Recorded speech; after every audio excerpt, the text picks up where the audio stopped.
Chapter 22 10,000 Voices.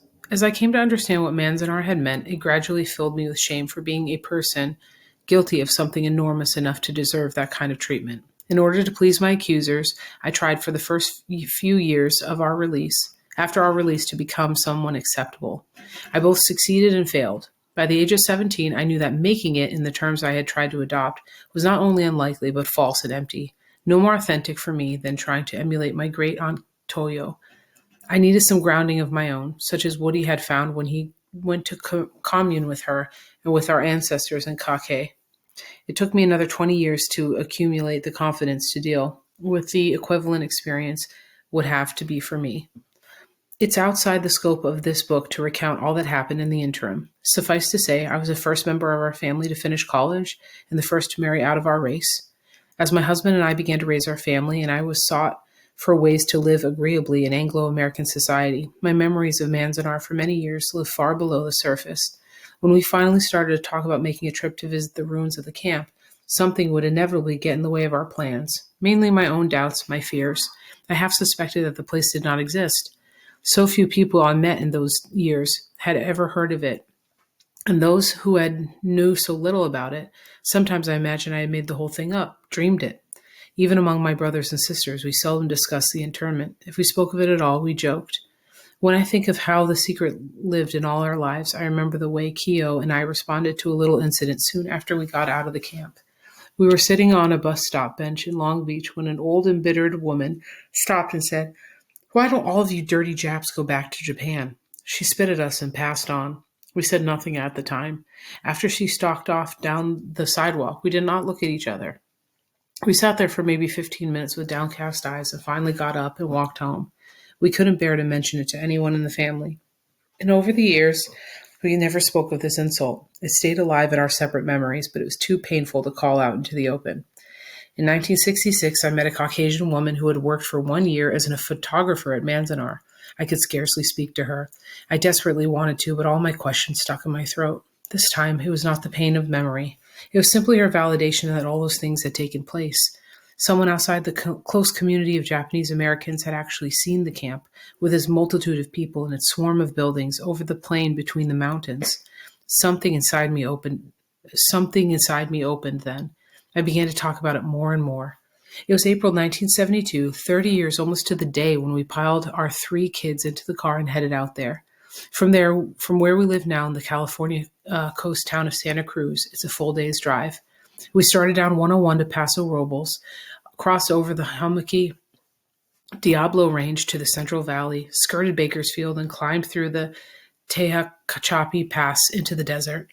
At Mojave, we turned north onto the same road our bus had taken out there from Los Angeles in April 1942. It is the back road to the Sierras and the main route from Southern California to Reno and Lake Tahoe. We joined bikers and backpackers and the skiers headed for Mammoth.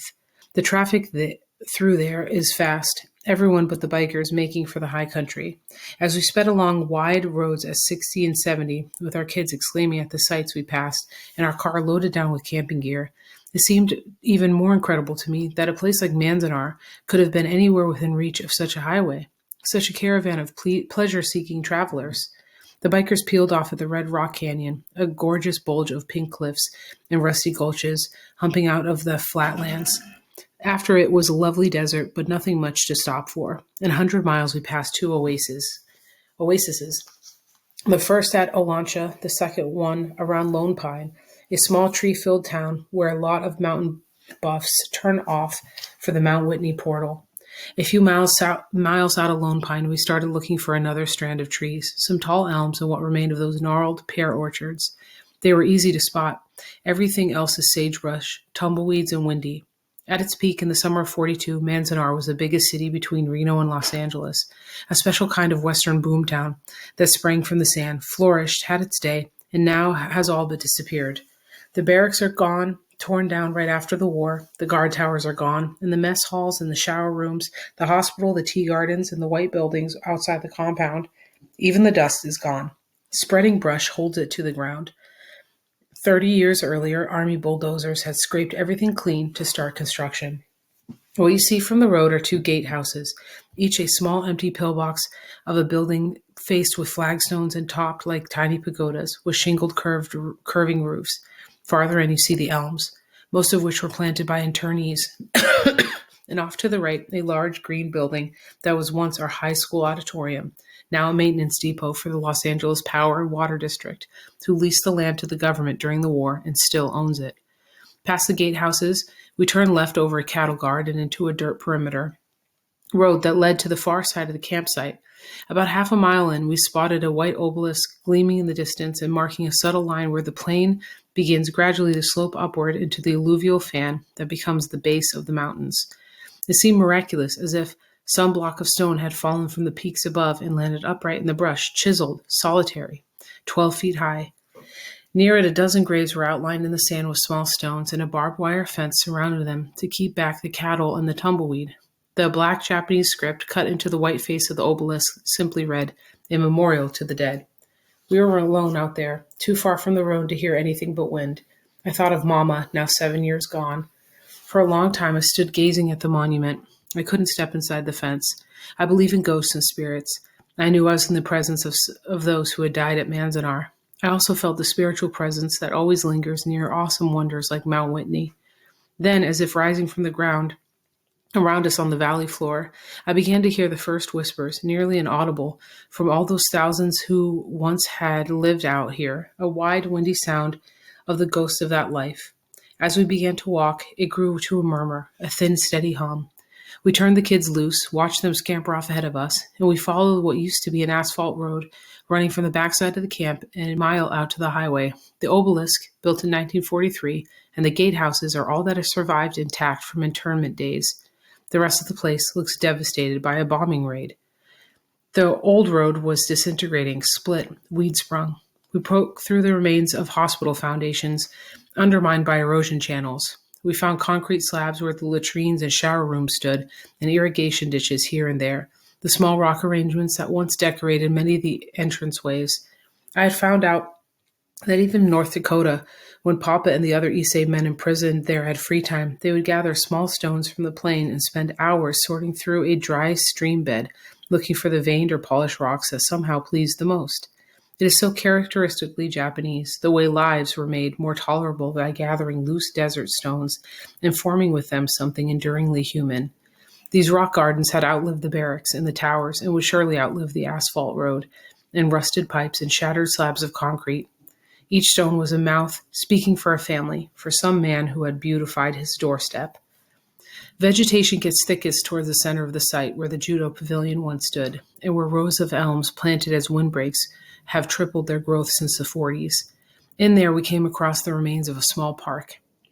A stone-lined path ran along the base of a broad mound of dirt about 5 feet high. Stones had been arranged on the mound, and some low trees still shaded it and made an arch above the path. For a moment, I was strolling again, finding childish comfort in its incongruous design. But after 10 feet, the path ended in tumbleweeds. The trees were dry and stubby, the mound was barren, and my attention was arrested by a water faucet sticking 2 feet out of the sand, like some subterranean periscope. One of these had provided water for each barracks. They stuck up at intervals in every direction, strangely sharp in the loneliness and desolation, sometimes the only sight of human presence in an acre or two of sand. My mood had shifted. The murmur turned to wind. For a while, I could almost detach myself from the place and its history, and take pleasure in it purely as an archaeological site. I saw the outlines, patterns the city must have taken. I imagined where the building stood, almost as I once did nosing around old Roman villas in Europe. We saw a low ring of stones built up with cement, and wondered who the mason was who knelt there and studied the shapes before fitting them together. We moved around the ring a few times to find out. This was the old flagpole circle, where the stars and stripes were hoisted every morning, and the inscription scratched across the top said, "Built by Wada and Crew, June 10th, 1942 AD. The AD made me shiver. I knew that the man who inscribed it had foreseen these ruins and did not want his masonry identified with the wrong era. His words coming out of the stone made a voice that merged with all the others. Not a murmur this time, but low voices muttering and chattering all around me. We were crossing what used to be a fire break, now a sandy field devoid of any growth.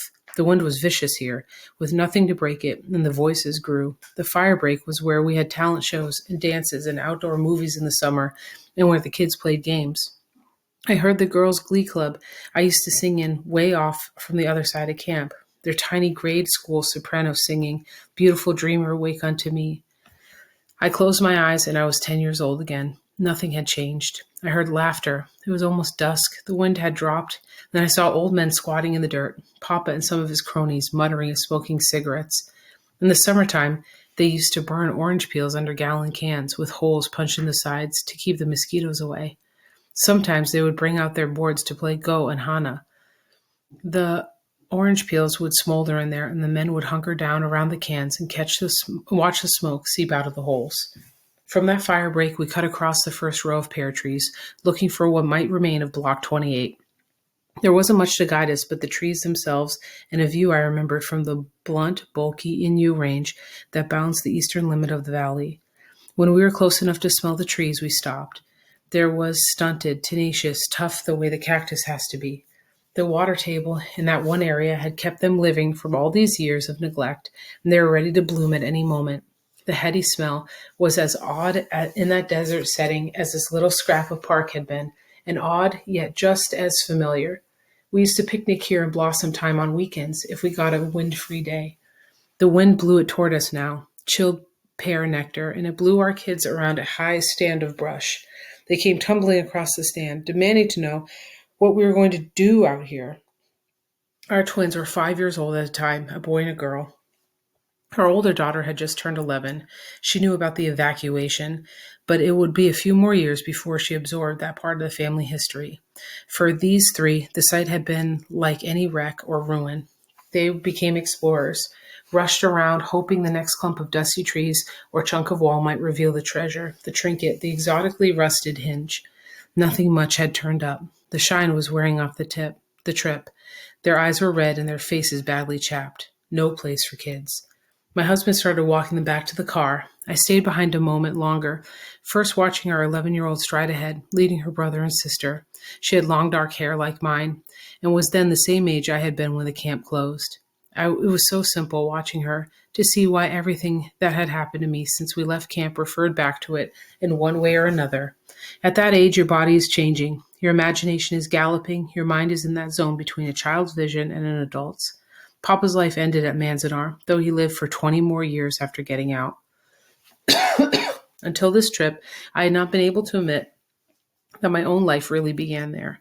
The times I thought I had dreamed it were one way of getting rid of it, part of wanting to lose it, part of what you might call a whole Manzanar mentality I had lived with for 25 years. Much more than a remembered place. It had become a state of mind. Now, having seen it, I no longer wanted to lose it or to have those years erased. Having found it, I could say what you can only say when you truly come to know a place. Farewell. I had nearly outgrown the shame and the guilt and the sense of unworthiness. This visit, this pilgrimage, made incomprehensible finally the traces that remained and would always remain like a needle. That hollow ache I carried during the early months of internment had shrunk over the years to a tiny slither of suspicion about the very person I was. I had grown so small sometimes I'd forget it was there. Months might pass before something would remind me.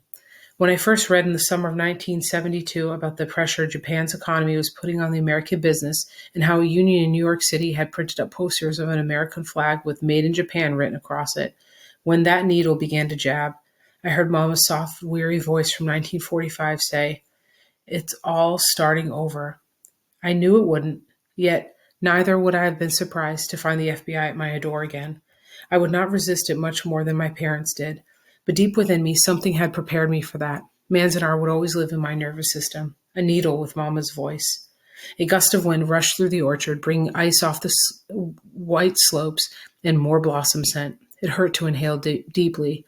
I pulled my coat tight, ready to head for the car's warmth, but also wanting to hold this moment a little longer.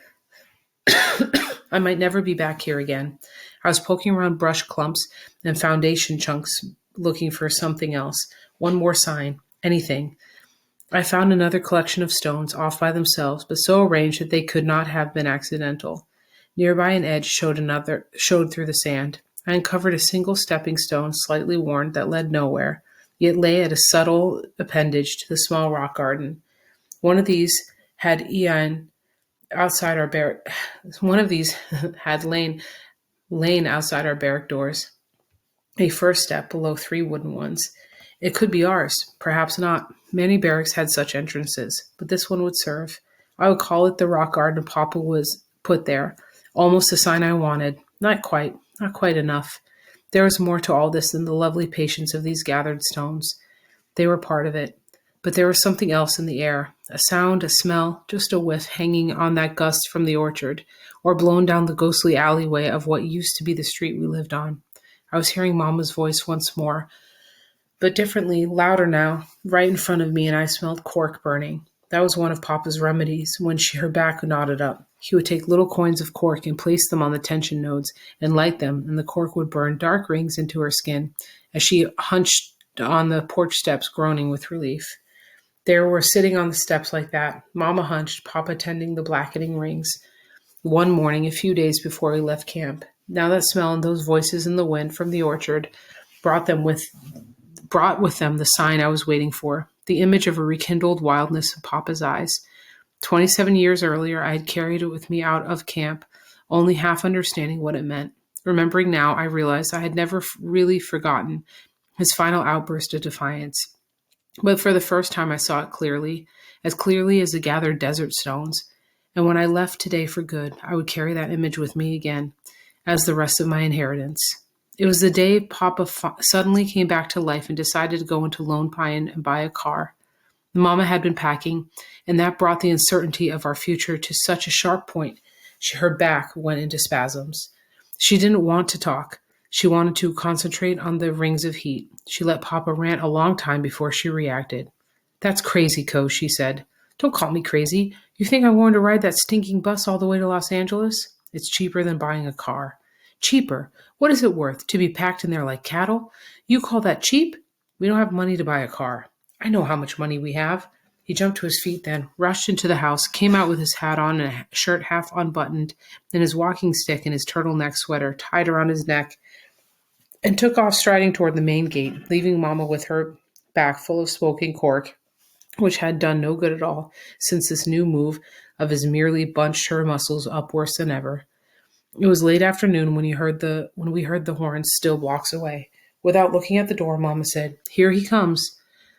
As the honks came closer, we heard another sound like a boxer working out on a flabby punching bag. Mama moved to the doorway. We all did, Chizu, May, me, in time to see a blue Nash four-door come around the corner with its two front tires flat and Papa sitting up straight and proud behind the wheel, his hat cocked, his free hand punching at the horn.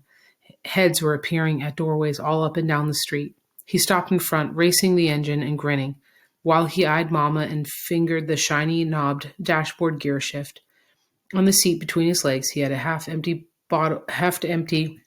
quart bottle of whiskey, and he yelled, "What do you think, little Mama?" She didn't answer. He had not been drinking much at all for about 6 months. She stood there waiting to see what he was going to do.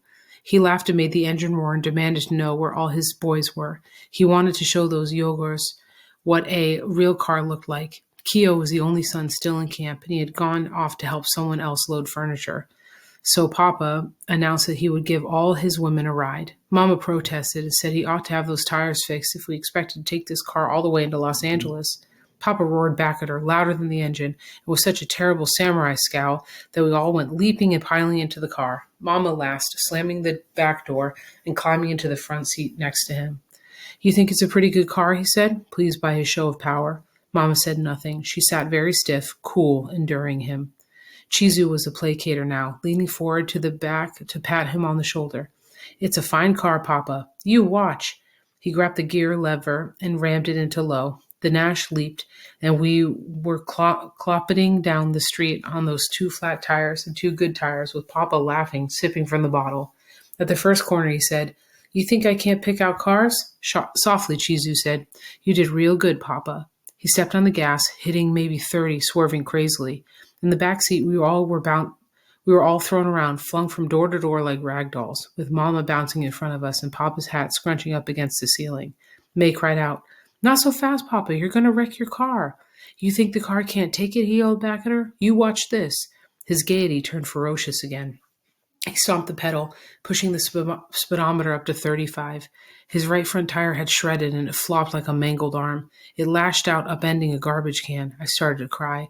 Chizu, her calm shattered, was yelling at him to slow down. Mama was too, and May was screaming. He wouldn't listen and told us to hold on while he swung into the street, careening past empty barracks where suitcases and duffel bags sat stacked. As we passed people standing by the baggage, Papa swerved from the side to the other, waving. He laughed, growled, made faces. In front of us, a laden family was hiking out toward the main gate. Papa swung wide, honking and waving. Hey, hey, he shouted. They turned, too amazed to wave back. Don't miss that bus, he yelled. At the next corner, he spun off into a deserted section of barracks. There already looked like These already looked like the ones we'd first moved into, sand piling up against the foundation blocks, the clotheslines empty, all signs and markers gone. It made no difference to Papa that no one was out there to witness his performance. He aimed for tumbleweeds, lying in the roadbed, and shouted with triumph each time he squashed one. Chizu and Mama and May had to quit trying to control him. I'd stopped crying. We grabbed for handholds, covered our heads, hoping simply to survive until he hit something hard or ran out of gas. We came to a fire break and Papa plunged into it, began to cut a twisty path across its emptiness, shouting, "Yeah, yeah," gouging ragged tracks through the dusty sand. The way this fire break lay, there seemed to be nothing in front of us now but sagebrush and open country, rising in the distance south of camp to the range of road, range of round, buff-covered hills to be full of rattlesnakes. The few times I'd wish I could walk in one direction for as long as I wanted, the threat of those rattlesnakes deterred me. And now farther south, beyond that visible barrier, out in the world I scarcely remembered, there loomed the dark, threatening cloud I'd heard grown-ups talk about. The way we seemed to be heading, I should have been frightened into a coma, but for this once I was not. Watching Papa bounce and weave and shout in front of me, I was almost ready to laugh with him, with the first bubbly sense of liberation his defiant craziness had brought along with it. I believed in him completely just then, believed in the fierceness flashing in his wild eyes. Somehow that would get us past whatever waited for us inside the fearful dark cloud, get us past the heat and the rattlers and a great deal more. At the fence he had to turn, setting up a white billow of dust, where the fence met the highway, and we cornered again, headed for the bus stop. A crowd waited there, standing idly, sitting around on scattered baggage. They all turned to watch us when they heard us coming. Papa tooted the horn and yelled out, "No bus for us! No bus for us!"